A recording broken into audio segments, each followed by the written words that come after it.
आज्ञा नमस्कार।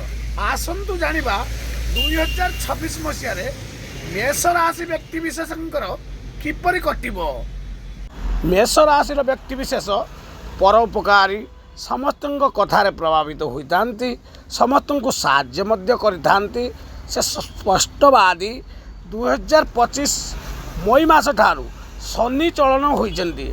आपणक राशि रे यह 2 जून 2026 वर्ष जून पर्यंत रहिबे। वर्ष एंडिंग रे या भल अच्छी जून 2 पाखु या भल रही। जून परे विवाह व्रत और मांगलिक कार्यक्रम जहाँ रही सब सुरुखुर हो जमी भूमि इत्यादि प्राप्त करेंगे। जून मास परे परीक्षार्थी को उन्नत फल मिल। पारिवारिक जीवन भल रहिबो। दाम्पत्य जीवन जून पर ठारू भल हेबो। शॉर्ट ट्रैवल करि पारंती। तीर्थ स्थान जोग अछि। मेष राशि व्यक्ति मानकर शनि 7.5 रही आपण माने हनुमान चालीसा प्रत्येक दिन पाठ करंतु।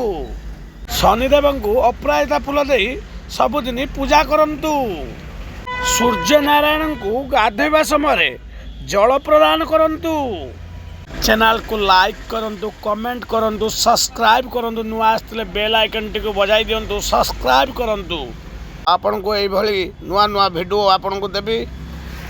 नुआ आसले चैनल को सब्सक्राइब करंतु। प्रेम संपर्क रे उन्नति परिलक्षित हेबो। समस्तंक मन नहीं आपण चलिबे।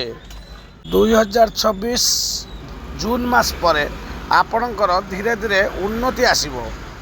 मिलिबो बड़ बड़ चाकरी और किणिबे जमीबाड़ी। हठात होइजिबे धनी। जानंतु संतान सुख लाभ करिवे। व्यापार वाणिज्य रे उन्नति आसीबो।